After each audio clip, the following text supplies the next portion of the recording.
Hi guys. Hi Paul. So today I want to talk about something that I think a lot of debaters struggle with coming to understand, and something that I think differentiates a very novice debater from a more experienced debater. And that's the ability to make not just arguments that say, if we do this, good things will happen. If we do this, bad things will happen. But that make arguments that address deeper ideas of how we want the world to be. And these arguments, I think,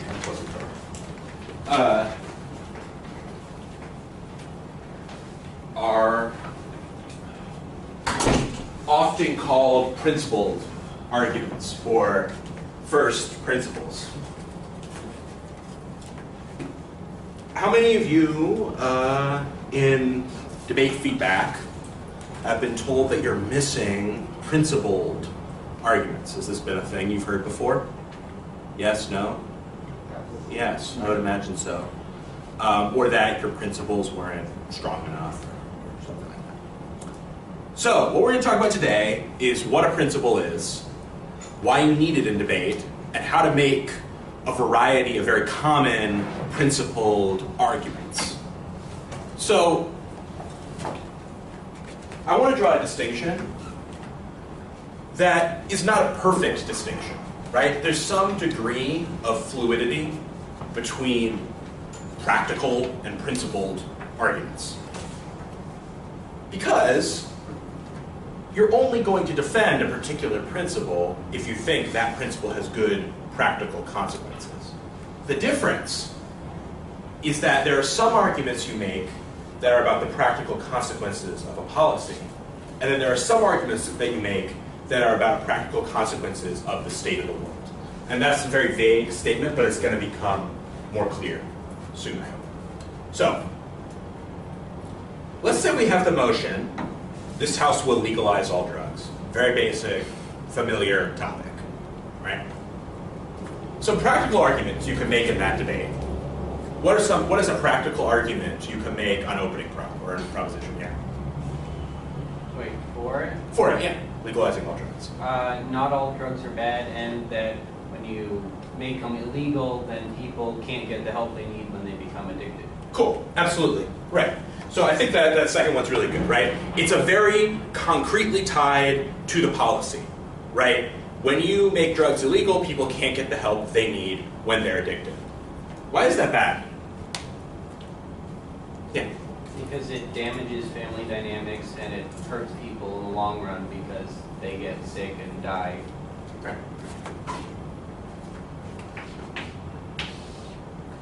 It makes them sad, makes people sad. In aggregate, adds sadness to the world, right? Yeah. So how would we like the world to be instead? If drug use is destigmatized? No, I know that, but you said that, so first you said, if drugs were illegal, people can't get the help that they need when they're addicted, and that's bad because it damages family relationships, it hurts people's health, they might die. How would you like the world to be instead, more generally? People can get the help they need when they need it. Absolutely, right? And that is a principled position. Do you see how that works? It's a position about how we want the world to be that justifies doing a particular policy. So rather than saying, here are the things that are going to happen one way or the other, it's almost like the foundation that those arguments rest on, right? Ultimately, the reason that we would even consider legalizing drugs, maybe, if we're going to make this argument, is because we want a world in which people can get the help that they need, right? Let's think of a different topic. This House would never conscript its citizens. People know the definition of conscript, forced to serve in the military. That's a common debate. This House would never conscript its citizens. Okay, there are many practical arguments we can make about the negative effects of conscription, right? We can say more people might die. right? We could say that it would put people in the military who are not as committed or not as good soldiers. It might create a division in the military. It could say all these types of things. What would be a principle underlying those arguments? Yeah? It restricts agency. So that's true, it restricts agency, but when I'm asking for a principle statement, I'm asking for a statement of how we want the world to be. So you said, just turn that around. Okay, so we want people to have the ability to make their own choices. Absolutely, right? Okay, very good, right? You want people to have the ability to make choices. And that argument is going to underlie all of your arguments about how this takes choice away from people, right? How about in the opposition? This House would never conscript its citizens. A principled argument. Yeah. The country needs to defend itself so it protects all of its citizens. Okay, that's true. How do we want the world to be? So you're right, the country needs to defend itself. But we never want that to happen, so... Right, okay. So, yeah. Isn't it the collective interest always trump individual rights? Not necessarily always, but I think you could say we want a world in which the collective interest sometimes trumps individual rights, right? And so, do you see now all of a sudden we've got principled clash? Because on one side, what's your name? I'm sorry, in the front row. Seth? Seth. So on one side, Seth says, we want people to have free agency over the use of their own bodies. And then your name? Giri. Kieran? Giri. Giri. Yeah. Cool. And then Giri says, we want, in some instances, actually, for the collective interest to trump people's individual agency in particular instances. We sometimes want to force people to do things they don't want to do, even very dangerous things. And all of a sudden, we've got a robust, principled clash in the debate. I guarantee you, if you create this type of clash in the debates where you participate, you will do better. You will do better. And the reason why it's not just some arbitrary rule is that so often when you come in to judge a debate, right, you come in and when you're prepping for a debate, you know what side you're on, you know what position you're planning to take, all that's very clear, and so it's very obvious to you why you want things to happen. But when you come in as a judge, you've got no grounding whatsoever. Your role is just to evaluate various arguments. And what ends up happening is people start floating various arguments into the air. So in this conscription debate, I hear, well, this takes away people's free choice. Well, this makes it harder to defend the country. And I'm like, well, both of those things are probably true, but I don't know which one I should prefer, because I don't know how I should want the world to be. Does that make sense? Mm-hmm. So, the most fundamental task when approaching a debate motion, or approaching advocacy in any sense, when you're trying to advocate for a particular policy or against a particular policy, is to make sure you've got a clear vision of how you want the world to be, and that vision is defended. And that's what a principled argument is. It's an affirmative statement of, we want the world to look a certain way, a defense of why you want the world to look that way, and then upon that, you demonstrate that either your policy is going to lead to that world, or your policy is not going to lead to that world, and for that reason we shouldn't do it. That fairly clear? Okay, any comments, concerns so far? Cool. So,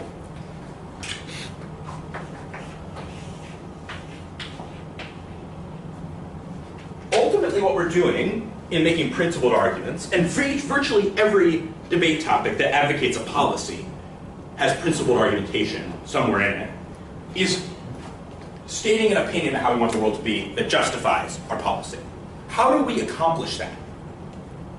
That's the big challenge, right? It's very easy to instruct you and say, okay, every time I'm prepping, I have to have a statement about how I want the world to be. Fine, but how do you defend that, and how do you compare it to the statement that the other side is likely to make about how they want the world to be, which might be equally appealing? That's why we call these first principles. Because typically they're things that we all have a general idea are good, right? Freedom, safety, agency, happiness, democracy, rights. These are things that there's generally a consensus equality are good. But what debate does, and why debate is challenging, and why this is a game that takes a long time to get very good at, is because debate forces you to compare these principles to one another and try to demonstrate why one is more important than the other in the context of a particular policy choice, right? And that's the real challenge. Most people on the street that you find, if you give them a basic topic, can come up with, okay, here's some good things, here's some bad things that's gonna happen, right? That's not, I mean, it's important, but it's not the real challenge. The real challenge is winning this principled clash in the middle. So, my belief is that winning a principled argument comes down almost entirely to this, which is, does the state of the world that you're advocating make people happier or sadder on aggregate? I really think it's that simple. Like, at the basis of it, that's what you're trying to do, right?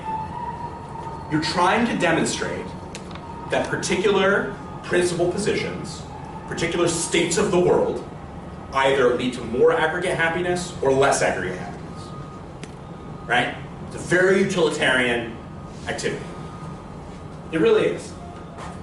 And it's understandable why, right? Because you're trying to persuade me to vote on a particular policy choice to compare a lot of different ideas and principles and stuff and make a decision. And so I want to know that this is going to improve people's lives. So let's talk about one principle that's often defended in debate. Freedom, right? So many debate topics. Every debate topic about, are you going to make something illegal? Are you going to keep it legal? What are you going to do? Has freedom in it, right? One side's going to say it's important that people have free agency, can make choices. The other side's going to say, well, we need to restrict people's freedom in some cases. So, one side, their principled position, their opinion about how the world should be, is going to be, we think the world is better when people have more free agency to make choices. Okay, how are we going to defend that? Because you know what the other side's going to say? We actually think the world's better when certain freedoms are restricted, because people might use those freedoms to harm others or themselves, right? So how are we going to defend this freedom position, that we think freedom is important? How are we going to defend that in the debate? Who has an idea? This has to be a collaborative exercise. Hey. How are we going to defend this position, that freedom is an important state of the world? It's something that we want. Yeah. Allows for free choice. Yeah. Sorry? Allows for free choice. Okay, yeah, so that is true. But is that a defense? I mean, that's just, I sort of think that's a definition, right? Freedom means you get the right to make choices. This is difficult, right? Allows people to do what makes them happy. Good, good. I mean, I think that's, at its core, really what's happening, right? Like, allows people to do what makes them happy, so.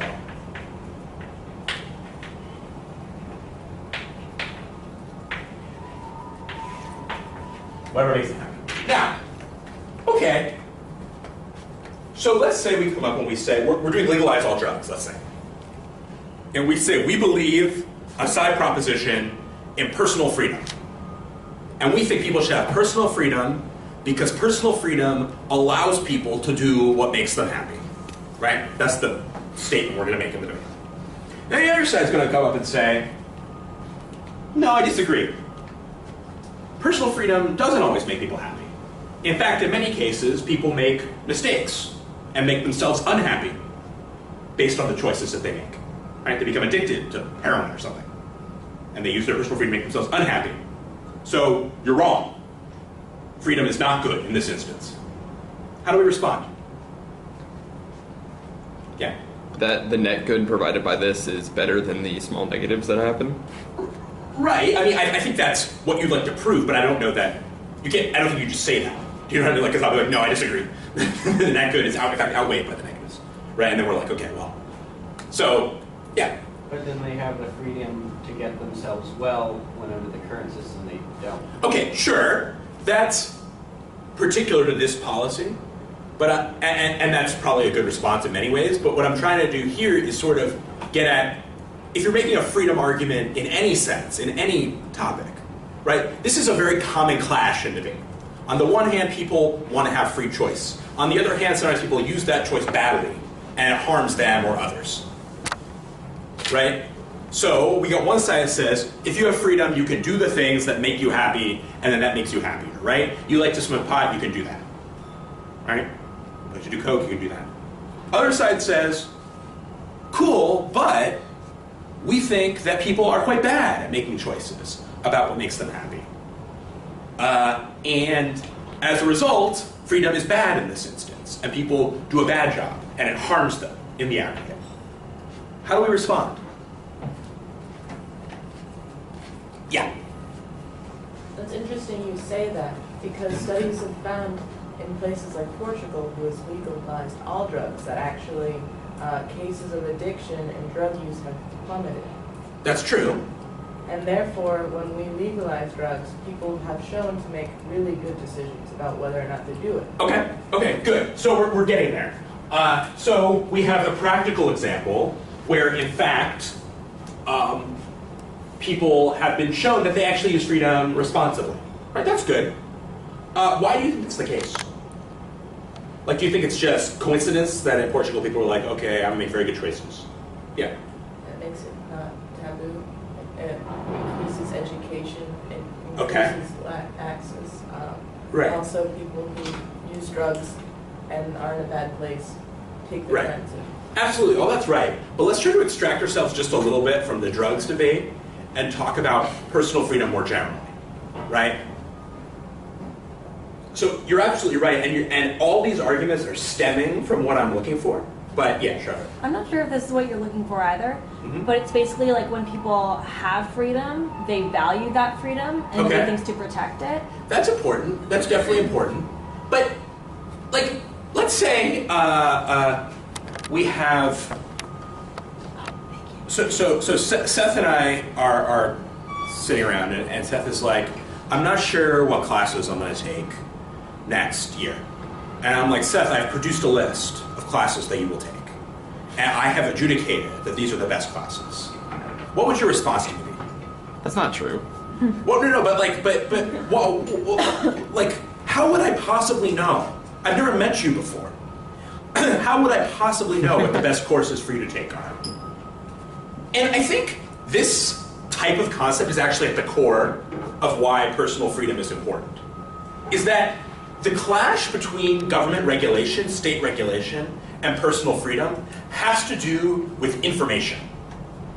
A person, an individual, I think you can argue, knows a lot more about themselves, about their wants and desires, about their personal situation, than the state can ever know about any one individual, right? And I think that's very much at the core of why we value free choice so much. It lets us do things that make us happy, and we are the ones who know best what will make us happy. Do you see how that defends this position? This idea that we have more access to information about ourselves than whatever other body who might, because I could say to Seth, well, Seth, don't be silly. I've examined statistics about which courses on average leads to a better salary and a happier life. And so,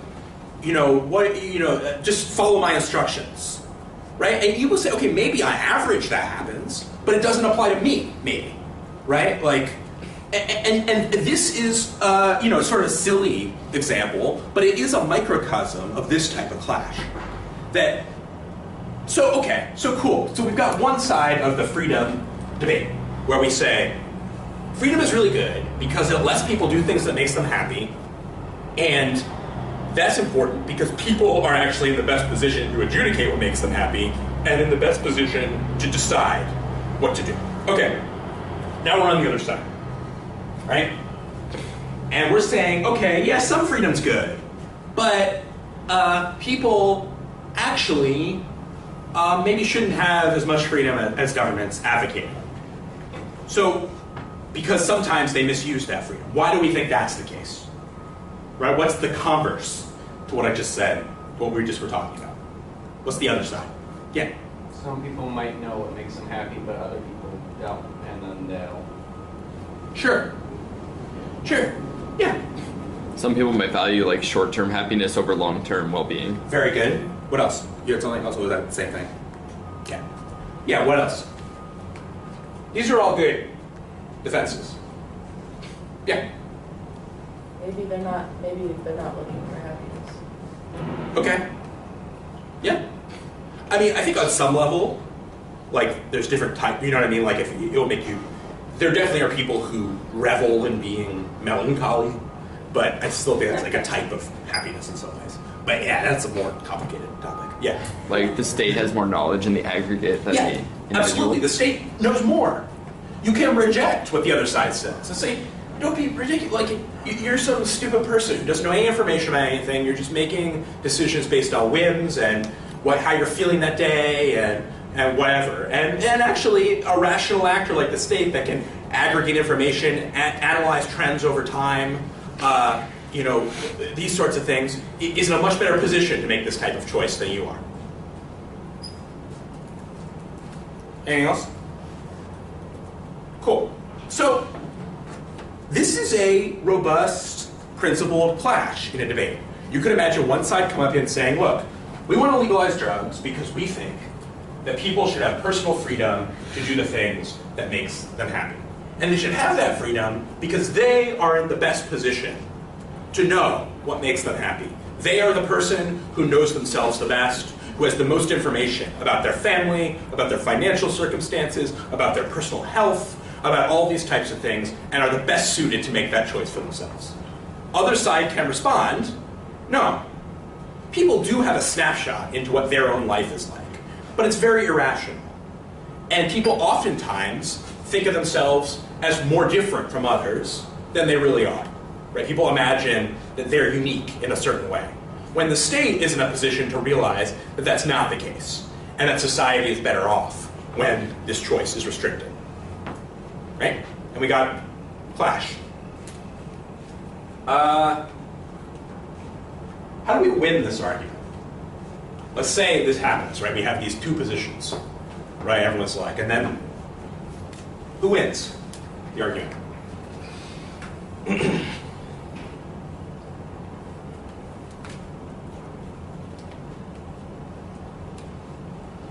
Yeah. Can you point out that the state is also irrational? You could. But then what would happen? Actually, you're kind of getting at what I'm looking for. Then what would happen? Then the individual would win because they're Well, okay, sure, maybe. But then what would the state side say in response? people are also irrational. Okay, and then are we just going to go back and forth forever? That line of thought, yes. Okay, yeah. It's whoever justifies that their actor is the most rational and will meaningfully. Right. It's a comparison, right? This is why that's right. This is why this is so hard, because both of these things are true to some degree, right? It is true that people have a lot of information about what makes them personally happy, what can do best for them. It's also true that the state can aggregate choices and that sort of thing. And then that's where the comparison comes in, right? So, you need to compare why your situation is more true, more relevant than the other situation. And I think that's where particulars of the policy tend to come in, right? Now, so let's kind of talk about what we've established so far, because I think it's important to summarize this. I'm going to erase this. This is mostly for dramatic effect. So, we have a principled argument.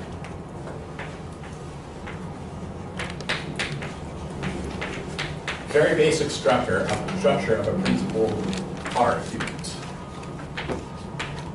The first thing is your statement of principle, right? That's what we were talking about earlier. That's what we were talking about earlier, about your opinion of how you want the world to be that justifies your policy. The second part is a defense of that opinion, right? Why is it true that you want the world to be this way? And typically, it comes to this debate, because people are happier when the world is that way. And you give reasons why, right? And the third part of a principled argument is the comparison, or the weighing. Why is this better than what's being advocated on the other side? And that's a complete principled argument. So we made one for personal freedom, right? We said, well, we made most of one. We didn't get to part 3 yet. So how are we going to make part 3? So we're in the debate, right? And it's going strong. And side government comes up and they say, look, ladies and gentlemen, people are in the best position to make choices about what to do to their own bodies, because they are the person with the most information about their own bodies, the most information about their lives, the most information about how things are likely to affect them. And for that reason, we think people are happier when they have autonomy of choice rather than giving choice to an agency with less information. Okay? The other side says, we disagree. We think, in fact, the state has more information. While it's true, the state doesn't have information about the most detailed information about individuals. They do have aggregate data, which is maybe more important. It in many ways demonstrates, that on the whole, this is an unwise decision, which is information that's difficult for citizens to process, but easy for the state to process, and for that reason, we think the state should do it. Okay, here we are. We now have to win on the government. What's our comparison going to be? How are we going to win? How are we going to say, how are we going to win? The current state is making people unhappy, and with the new state, less people will be unhappy. Okay, good, good. So, number, right? That's one type of comparison, is number, right? You can say, right, that it is true that the state can adjudicate certain things, but that will make more people unhappy than the alternative, right? So there's a numerical comparison, right? I actually think that probably works better on the opposition side in this debate, right? And the drugs debate, right? Because you could say, yeah, it's probably true that there are some small subset of people who will be harmed because they would like to use drugs and can't. But on the whole, we're going to protect a lot more people, with the state. And that's more important, yeah.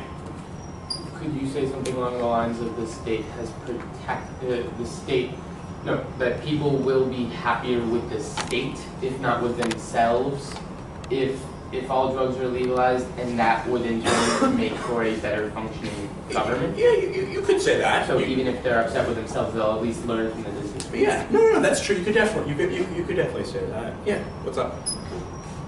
You could get it on a larger scale and say more people would be safer because it would now be a government regulated process. Mm-hmm. So there wouldn't be other drugs in it. People wouldn't be selling things they didn't know, and it also would be able to end the trade, the legal drug trade, because it's no longer a product that they can sell.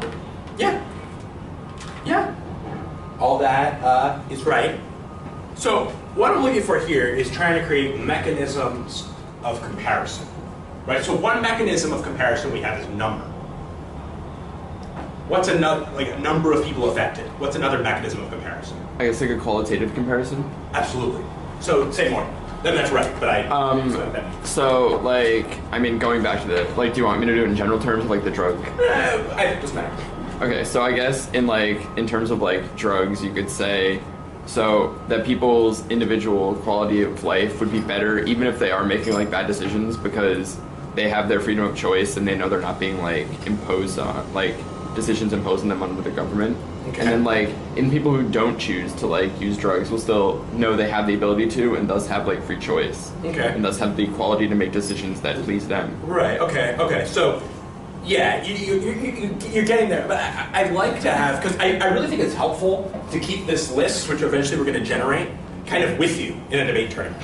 because you want to kind of know what the mechanisms of comparison are. So you're certainly getting there, but it's nice to have like a kind of a crystallized way of thinking about it. I'll try a couple more times, then I can help you guys out. Yeah. So it's like what policy positively impacts a small group of people more?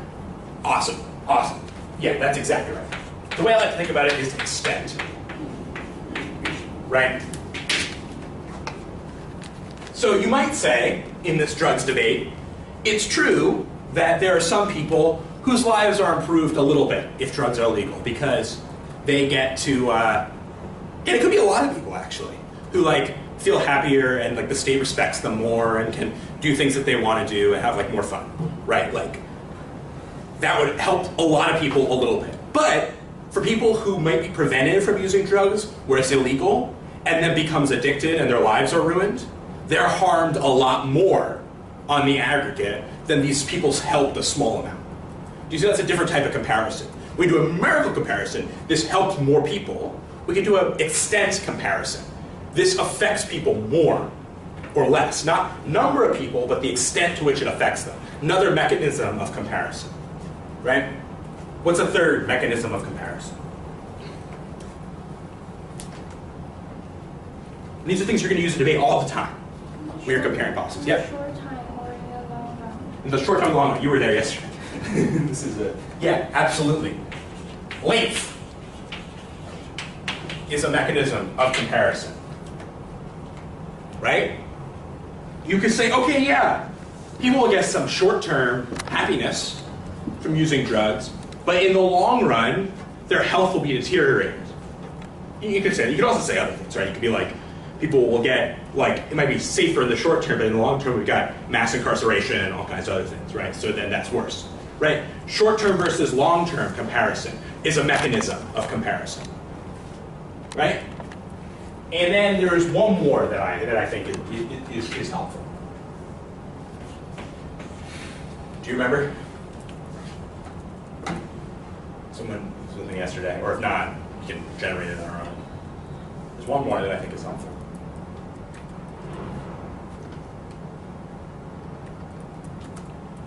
I mean, like, do you guys see what I'm getting at, right? That you need to have different ways of comparing on various metrics, right? So what do you think is another metric? So we've got the number of people affected, we've got the extent to which people are affected, we've got the length of time that it causes a problem. What's one more way we could do it? Yeah? How they are affected? How? I mean, I think that is in some ways wrapped up in extent, but there's one more that I think, okay, let's say Seth and I are chatting again, and I'm like, Seth, it's very important to me that you take this EMT class, right, to become an emergency medical technician. And he's like, well, that doesn't mean any of my interests. I have no interest in being an EMT. And I'm like, don't you understand?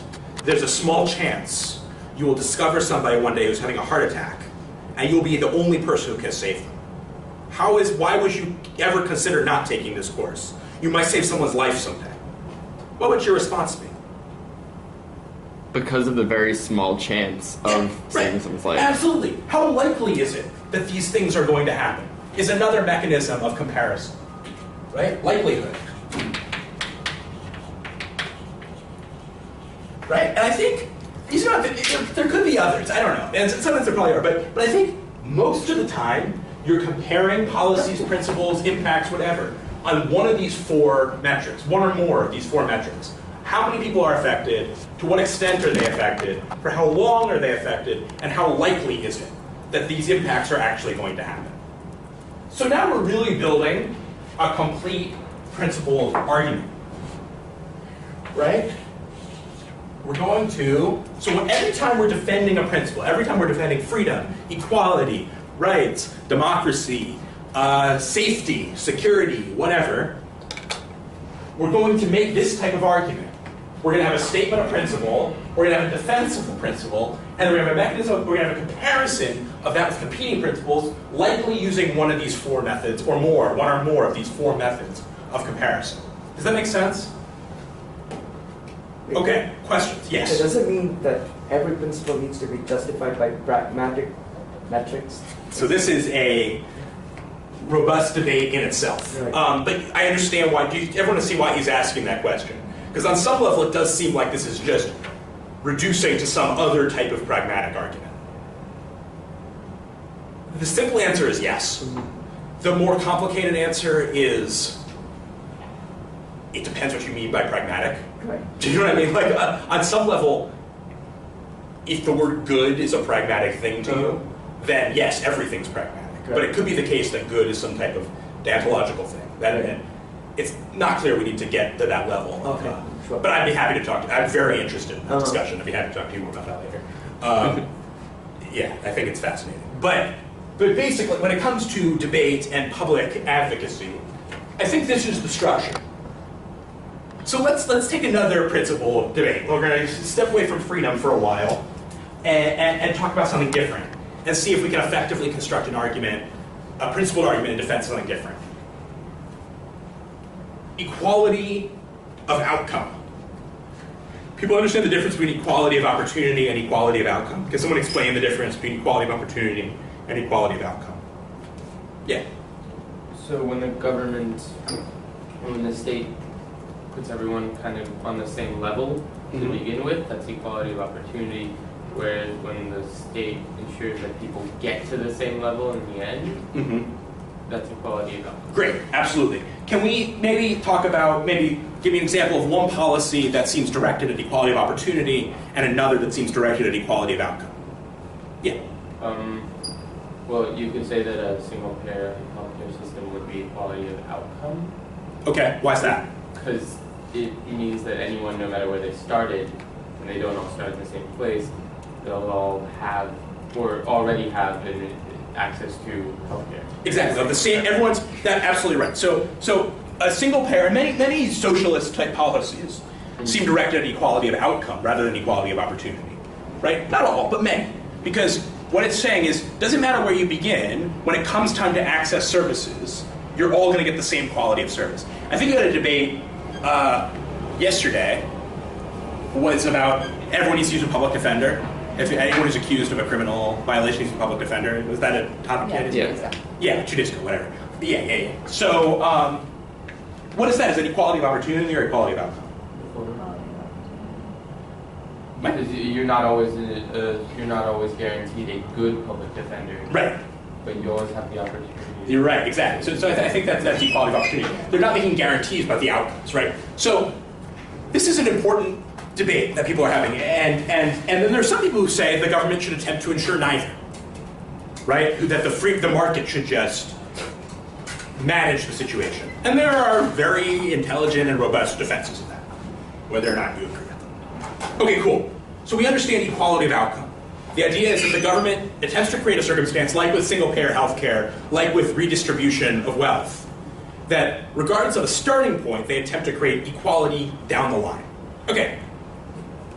Why is equality? We're going to make a principled argument in defense of government pursuit of equality of outcome. So, first of all, let's start with the easy part. What is our statement of principle? What are we going to say?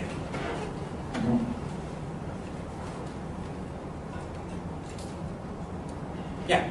We want everybody to have the same quality of life. Sure, absolutely. That's great. We think the world is better when the government pursues policies that leads to people having an equal quality of life. Yeah, that's clear. I mean, there's other ways you could say it, but that's basically what we're doing, right? Cool. Statement of principle. Let's talk about a defense of that principle. Equality of opportunity seems like a nice idea, but in the end, it doesn't really get people to the same place. In many ways, it's a flawed concept just to begin with because you're never going to implement it correctly. Whereas equality of outcome does ensure and guarantee that everyone. Okay, so there's a degree of certainty, and actually that might be more comparative. But you're right. But let's just talk about very simple, happy, sad defenses of equality of outcome. People are happier when they are able to look around and see that everyone is the same as them and not like have these lofty, like high quality of life to compare their own to. Absolutely, absolutely. I think that's really true. You know, there's some really interesting studies where they look at people based on where they live. And it doesn't matter how much money you have. It matters how much money everybody around you has. And then that's how people report whether they're satisfied with their amount of money or not. So what they do is they ask people, are you satisfied with how much money you have? And they find that the answer varies not based on how much money they actually have, but based on how much money the people around them have. Right? So you can have $10 million, if everyone around you has $100 million, you're not going to be satisfied. Right? I mean, not everybody, but on the average. Right? And I think that's true. I think that's part of why equality of outcome is helpful, is because comparison in society breeds discontent. That's part of the reason. But I think that there's other reasons also. What else have we got?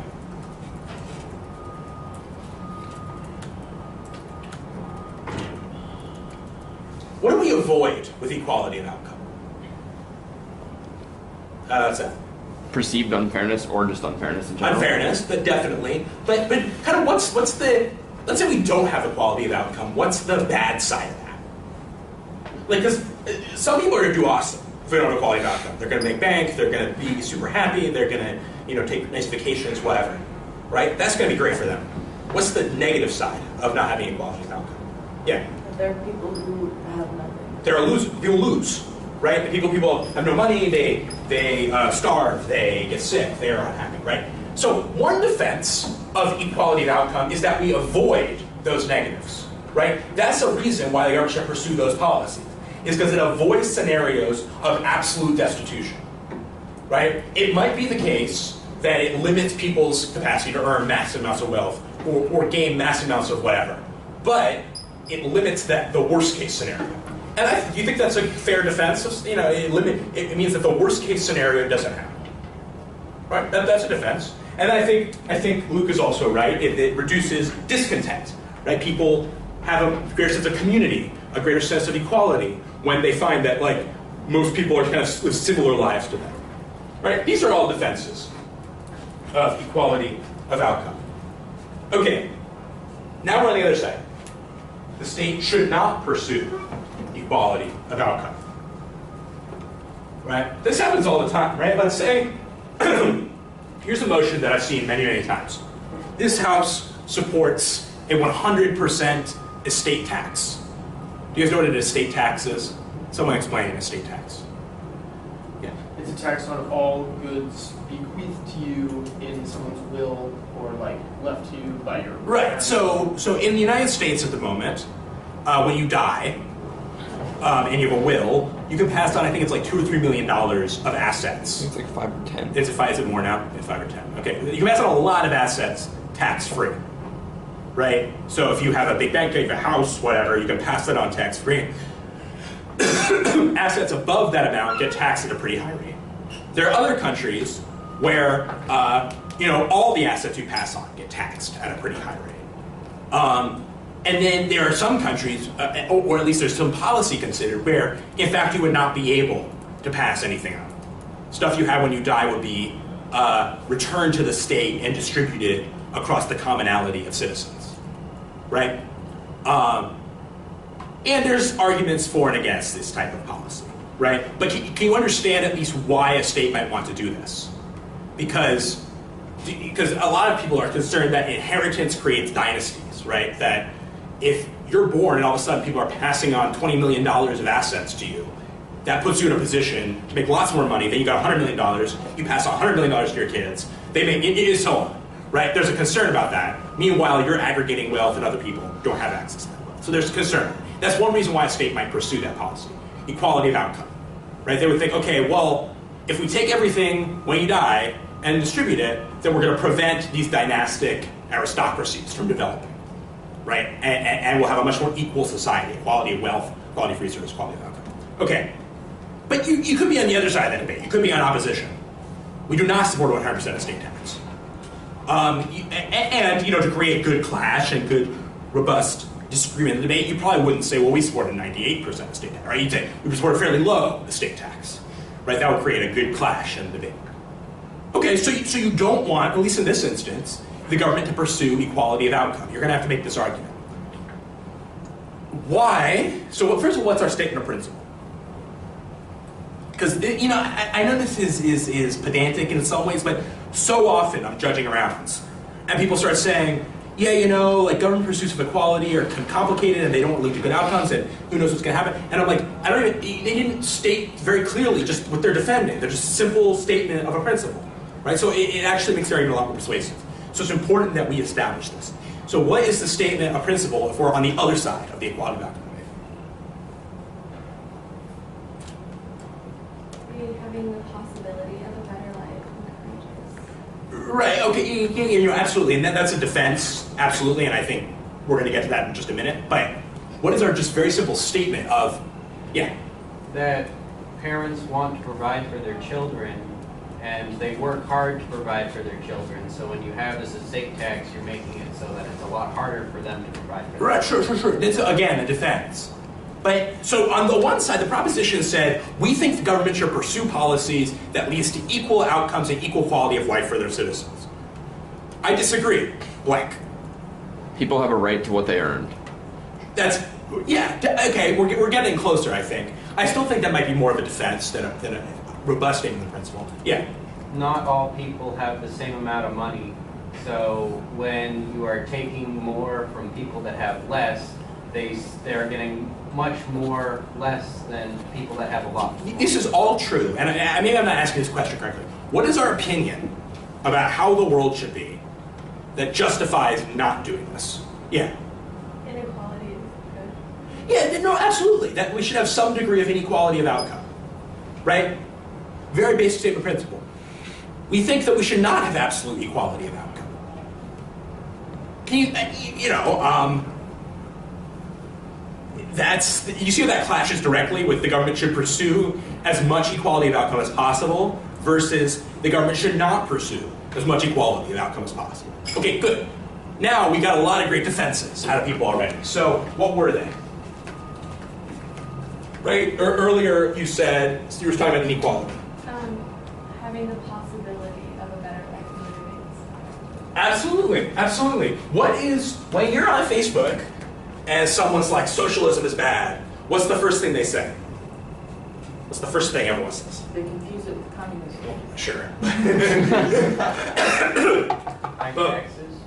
What? High taxes. High taxes, right? Okay, but yeah, but there's one thing that people say all the time. Oh, if we had a perfectly equal society, people would not what? Work. Work, right? People love that argument. People would not work. They just sit at home all day, and they wouldn't care that they were bored and wasting away. So this is a defense of not having equality of outcome, and it's actually probably true on some level. I shouldn't be so, disparaging of it. That the possibility of winning is a motivating factor, right? The possibility of making more money, of advancing your position in society, is a motivating factor. And people talk about this all the time. There's a pharmaceutical company, there's a very successful pharmaceutical company. It's called Gilead Pharmaceuticals. You guys heard of this company? They make drugs that treat HIV and hepatitis C. Hepatitis C is a disease that eats away at the liver over a period of decades. And then people get liver cancer or cirrhosis, and then if they don't get a transplant, they'll die. And it used to be the case that you would treat hepatitis C with a huge variety of medicines, which ultimately oftentimes would not suppress the virus and people would get sick anyway. Gilead Pharmaceuticals has just recently received FDA approval for a drug that in 95% of patients, after a 12-week cycle of treatment, will cure hepatitis C. Very major medical breakthrough. It's changed how people live. This cost billions of dollars to produce, and hundreds of thousands of hours of research, of analysis, of trial and error. Why do you think they were motivated to do this? In part, I'm sure they were motivated by saving lives. But also, why do you think they're motivated to do this? Money. A huge profit. They're expected to make like $4 billion in their first year off this product. An enormous profit.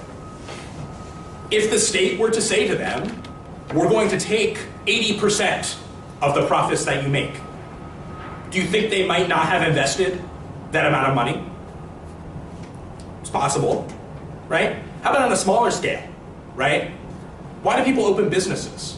Why do they open restaurants, law offices, doctor's offices? Why do people invent things?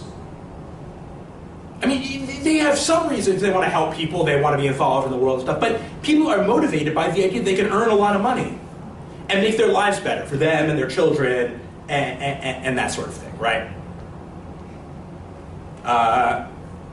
It's possible that equality of outcome limits that type of motivation. Could you see that? Why would I take a risk if I can't make that much money in the end? I would rather not take a risk. Okay? What's the response? Stagnation. What is say more. The stagnation of the economy, of innovation, of just of people's lives are just gonna sit around doing nothing because they have no motivation. Right. So that's the concern on the no equality of outcome side. That's why we say, well, maybe we shouldn't guarantee equality of outcome. The possibility of a better life motivates people to do things that improve the lives of everybody, or many, many people. What's the response on the other side? Well, you're assuming that in this new world where everyone has equality of outcome, that the status quo will be the same. But in reality, it's very possible that people's incentives will change, and that people's incentives will no longer be financial, but they'll be based on reputation or status in society. I think that's an awesome response. Absolutely. Definitely possible. So, it could be the case that, okay, fine, but incentives vary. Let's say, this was actually an argument I heard in a debate once, that if we replaced the size of people, everyone got the same amount of money, but everyone automatically wore like a little screen on their shirt that says, this is how many lives you've saved, everyone's behavior would change completely.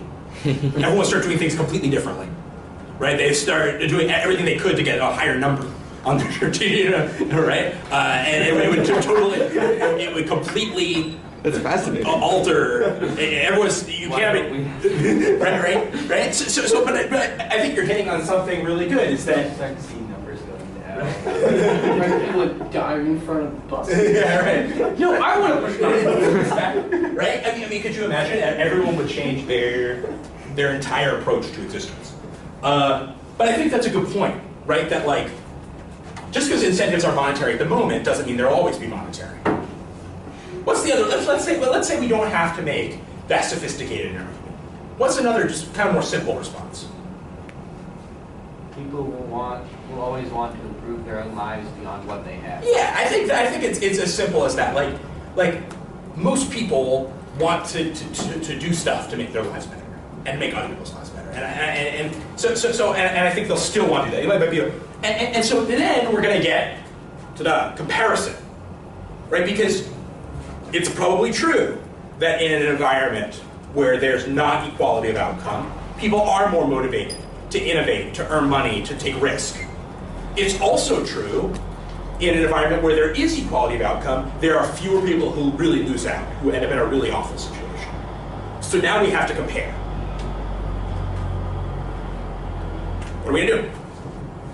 I have to compare.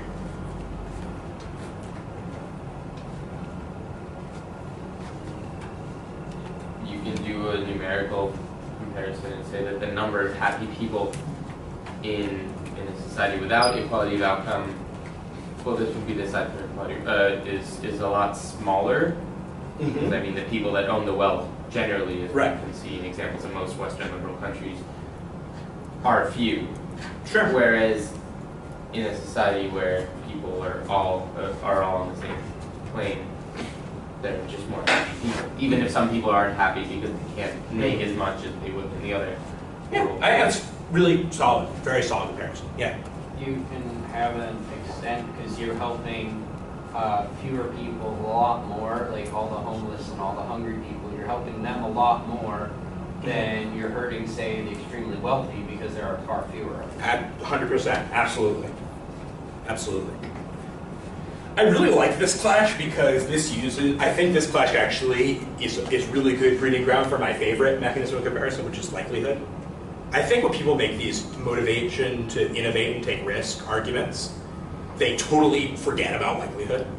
Like, for all the times that people produce something great after spending tons of money and taking big risk and stuff, there are dozens of times where people fail, right? And you know, don't manage risk appropriately, right? And so I think there's a major likelihood argument to be had here as well. That, like, look, we raise taxes, we redistribute wealth, we can pretty much guarantee we're gonna lower the number of people in poverty. Do you just want to trust that people are gonna invent cool shit? You know, like, and are gonna, you know, start, like, I don't know. Maybe you do. But I think there's a really interesting question there. Yeah, what were you gonna say? I mean, yeah, it's like the whole argument that, like, basically pharmaceutical companies have dumped in way more money than they've ever pulled out in profits. Oh yeah, absolutely, absolutely, yeah, that's right. For every successful thing, there's a very unsuccessful thing. And, you know, what does it mean to make someone's life better? I mean, what's the most profitable pharmaceutical ever produced, you know? Isn't it like Lipitor or something? It is Lipitor, which lets people get fat and not die. I mean, seriously, Lipitor is it's for some people it's very helpful, but way more people in America are prescribed Lipitor than need to be. What it is, it's an anti-cholesterol medication. It allows people to, you know, who might be better off living unhealthy. But so I should have said the most, because you're right, I forgot that. But there's actually the second most successful pharmaceutical produced. Very, very popular. Only used by one gender. Viagra. Really? Yes. Yeah. They just came out with one for women. Did they really? No. FDA. Yeah, because female sexual dysfunction is totally a thing. Oh, no, of course it is. But the drug we is can, like... we can have this conversation later.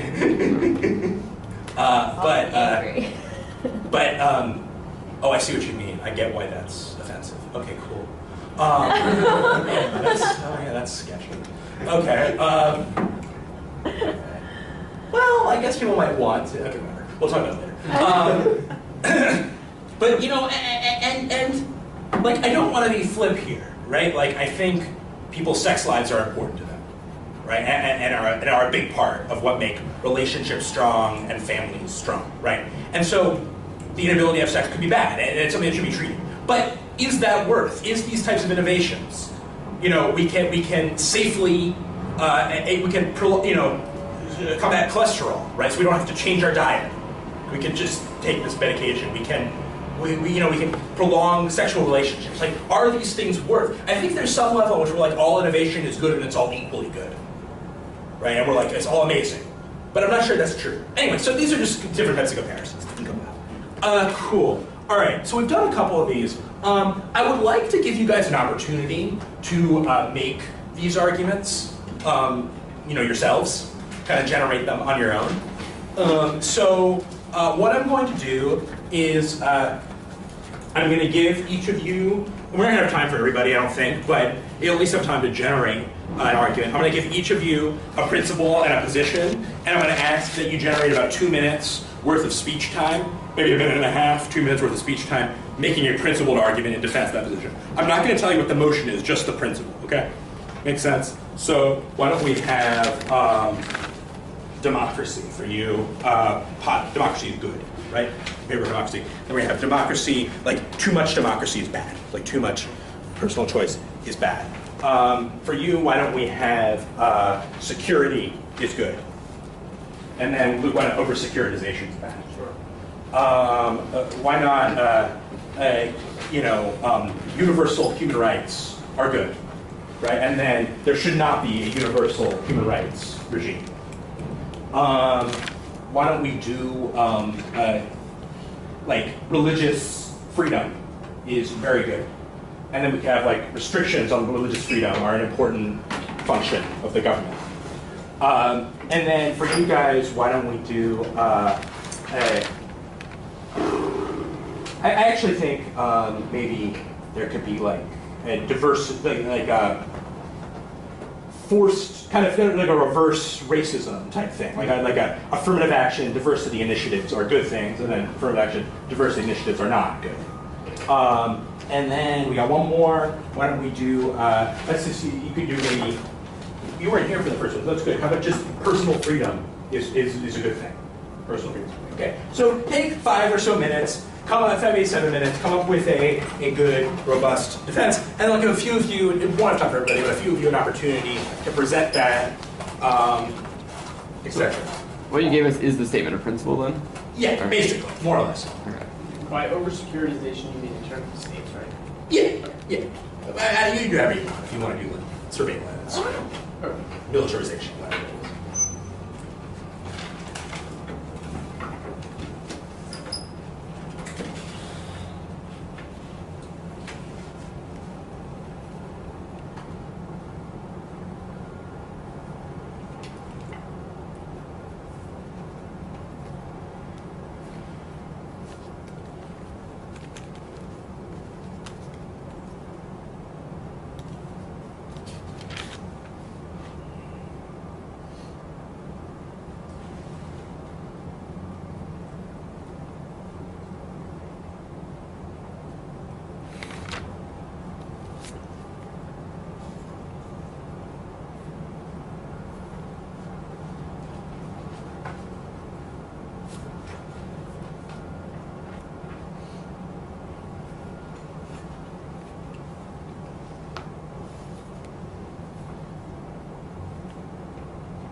maybe one more minute.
All right. Would anyone like to be someone who tries to make one of these? Yeah, Bonnie, let's go. So,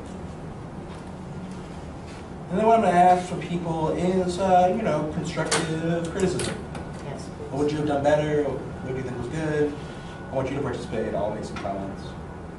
Try to cycle through a few. Universal human rights is a critically important step in making the world a safe and healthy place for its occupants. Because of universal human rights, there are consequences for actions that disrupt a basic sense of sanctuary we believe that people should be able to choose to have. This is extremely important to have because in the long run, it'll prevent barbarism and from stopping people from living a more developed society, things that we see in the world today. Because we believe that because we are much more likely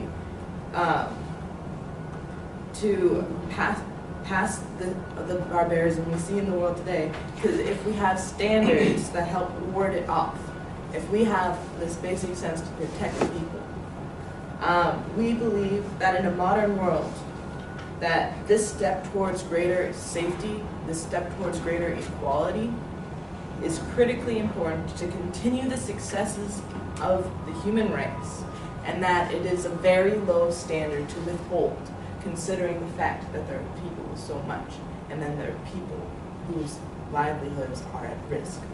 That's why the universal human rights is something that is very important to us. And that we think that having this basic standard is a noble, just cause, and it makes the most sense for all of us to continue to adopt. Cool. What do people think? What was good? I'm a new debater, so just kind of tell me. No. So there was good stuff. Was there a statement of principle? Yes.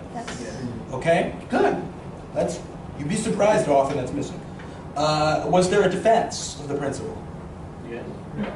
Okay, and what was their comparison? Not as much as we might have liked to see, right? So let me ask you, I'm going to put you on the spot here, and you're going to try, and then,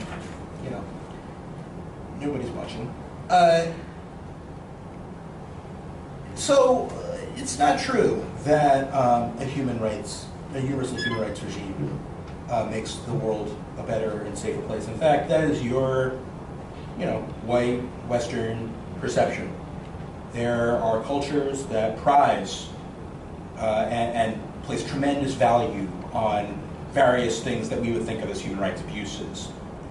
Tremendous differences in rights and segregation between women and men, for instance, is something that's hugely important to many cultures, both the women and men of those cultures, and would damage their identities and lives profoundly were they forced to abandon those practices, even though you view them as human rights violations.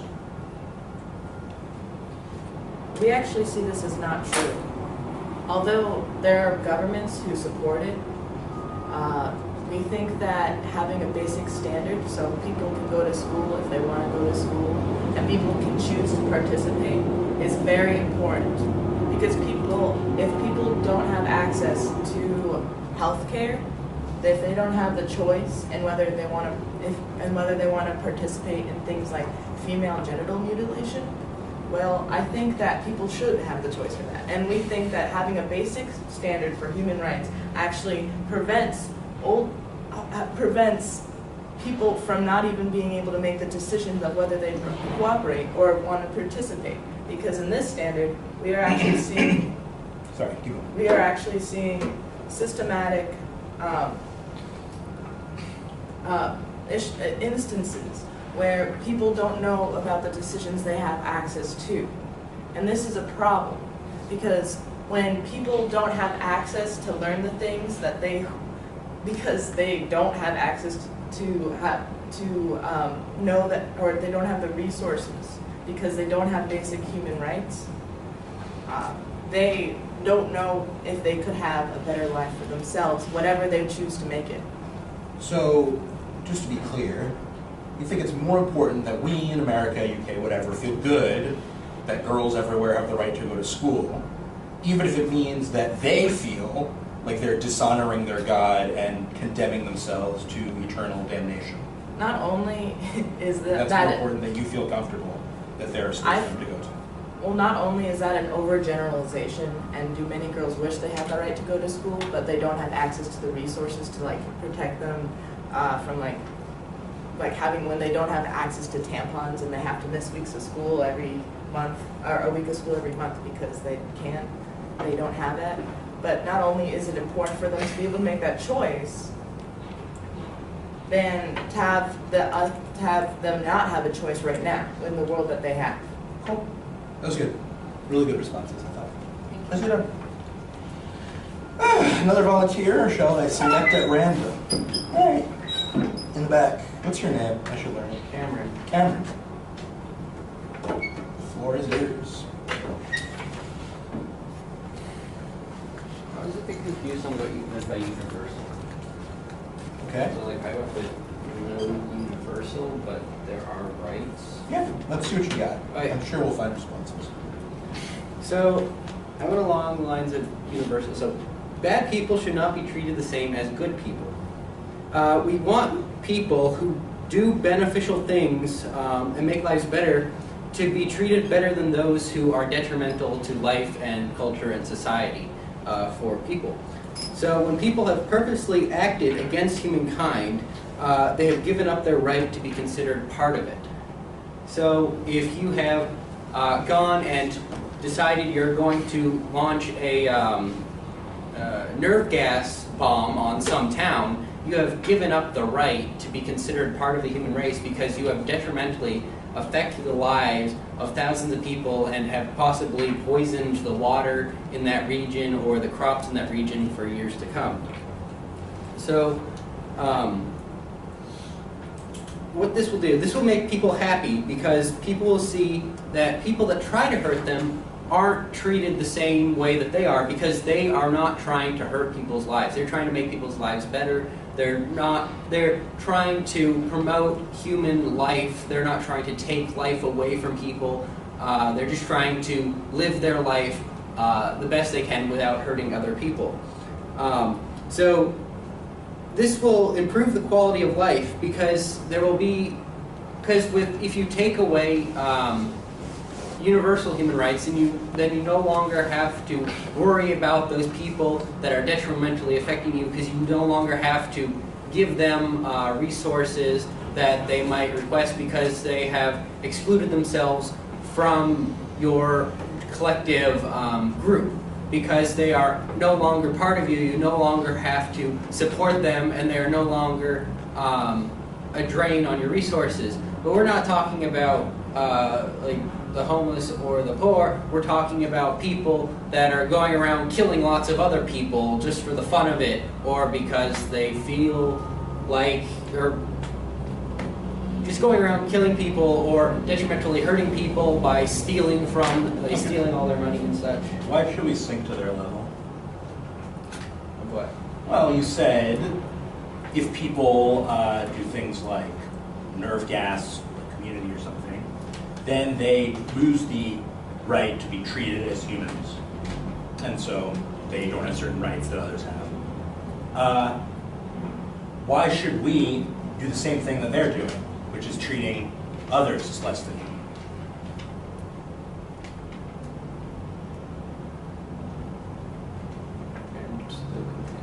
Well, I assume what you're saying, if I understand your argument correctly, and that's what I'm thinking, that if someone does something really egregious, normally we think that even criminals should be treated with a certain amount of human dignity, right? But if someone does something especially egregious, they lose that right. Is that what you're saying? Yeah. Okay. I'm wondering why we should behave like the egregious people in responding to their egregiousness. Does that make sense? Yes.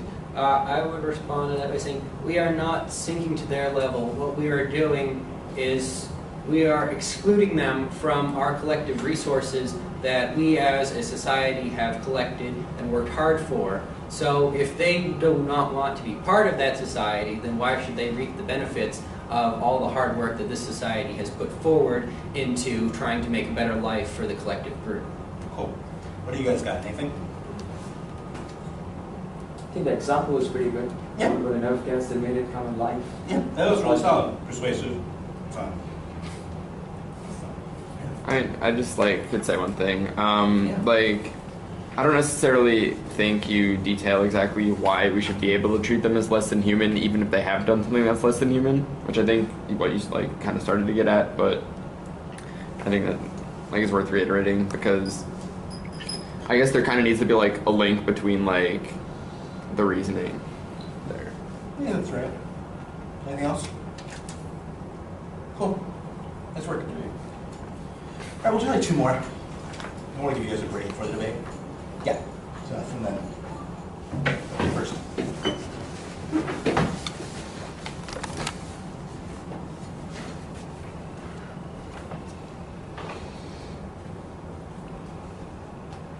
So too much democracy is a very bad thing because it makes a lot of people in general unhappy.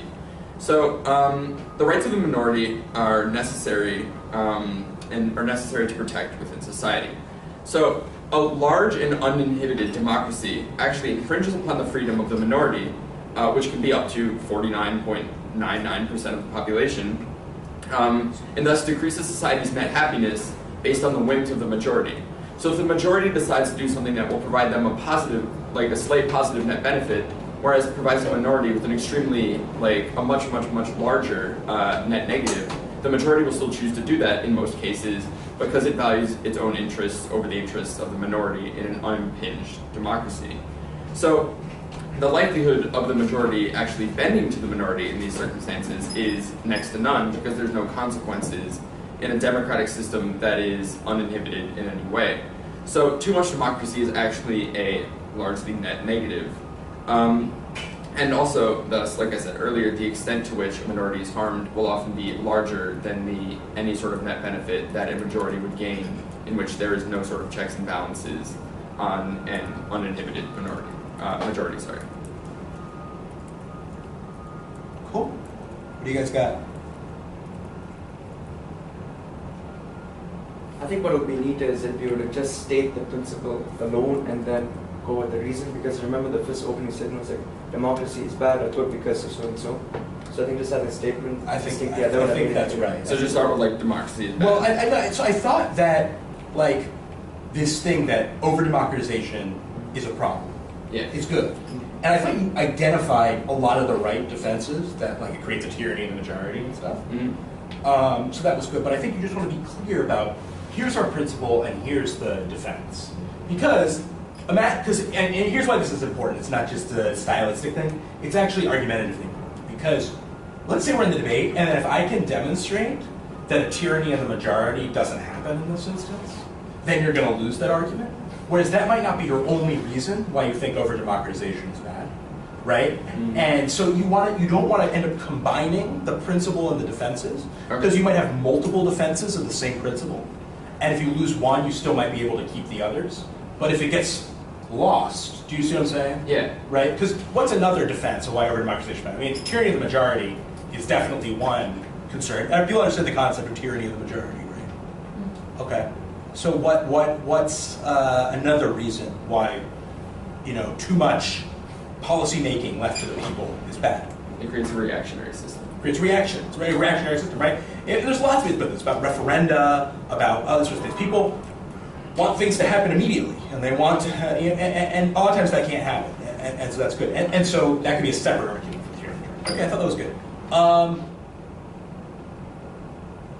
How would you respond to like a likelihood criticism? If I said, yeah, I mean, over-democratization sometimes leads to tyranny of the majority, but we have no reason to believe that it will in this particular instance. Why do you think it's more likely than not to lead to a majority that doesn't care about minority rights? In fact, in my view, majorities typically care about minority rights for fear that they will one day be in the minority. As a result, they want to protect those rights. So a very easy example, like in the United States as of recently, is the treatment of gay or lesbian or any sort of other gender or sexual minority Americans. Because in most states, well, in a lot of states at least, the referenda were passed saying that marriage was defined as one man and one woman. So with a very, very large percentage of the vote, like 75% in a lot of states. So given that, there is absolutely zero respect for a relatively small minority of Americans, but still a significant amount of Americans. Cool. In that case. That was solid. All right, one more. And then we'll take a break, and then we'll debate in 15 minutes. You're never stopping around here. Fun never stops. So personal freedom is good for the following reasons. People know what is best for themselves, and we might assume that governments have access to data, and then they can analyze and manipulate this data to come up with what would have been the best decision for an aggregate amount of people, but however we know that data can be outdated, the world is constantly changing, our analysis of data can be skewed, and often does not provide the current best solution. So we think individuals should be autonomous individuals that can decide what is best for them, and giving them the freedom to do so makes the best decisions. Also, this eliminates the likelihood for exploitation by individual groups. So in a thought experiment, if you say that we don't encourage individual freedom, you might not encourage individual freedom for the common individual. However, there's always going to be some level of individual freedom because someone's obviously now giving the mandates to the poor population on what they should do. So essentially now you're eliminating personal freedom on the common populace level, but then you're distilling individual freedom to sort of the elite group, and this allows for exploitation and is essentially very bad for people in the long run. And thirdly, choice inherently in itself has some value. So for example, if you tell a little kid, we can either go to the park or the zoo, then the little kid might say, oh, I actually want to go to the zoo. But if you tell a little kid, like Johnny, we have to go to the zoo, the little kid will say, oh, I guess we have to go to the zoo. Now the zoo no longer has a fundamental value because he did not have that choice to make that choice on his own. So we think even if the outcome is the same, giving people choice makes their lives better, makes the world a better place. I like it. Very good. You got anything?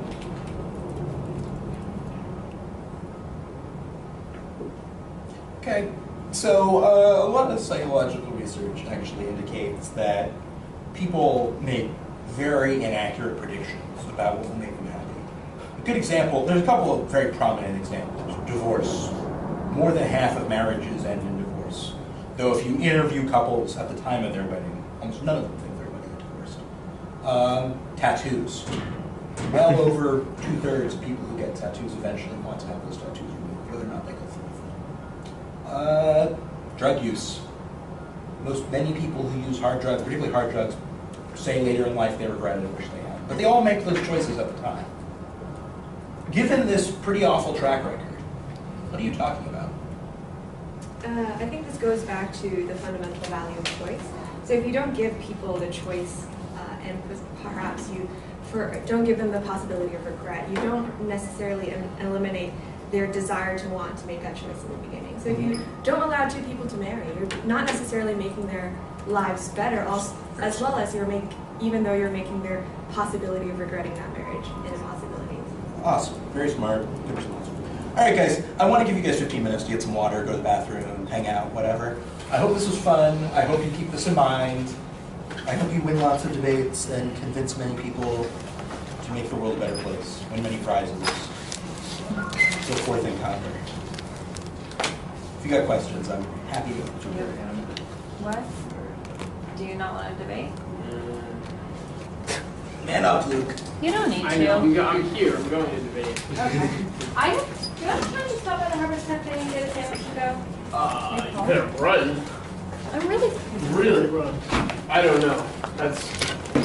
Okay, I guess we kinda won't go close. then. I'm super out of it too because I haven't eaten in however long. I feel like somebody stuffed my head with cotton.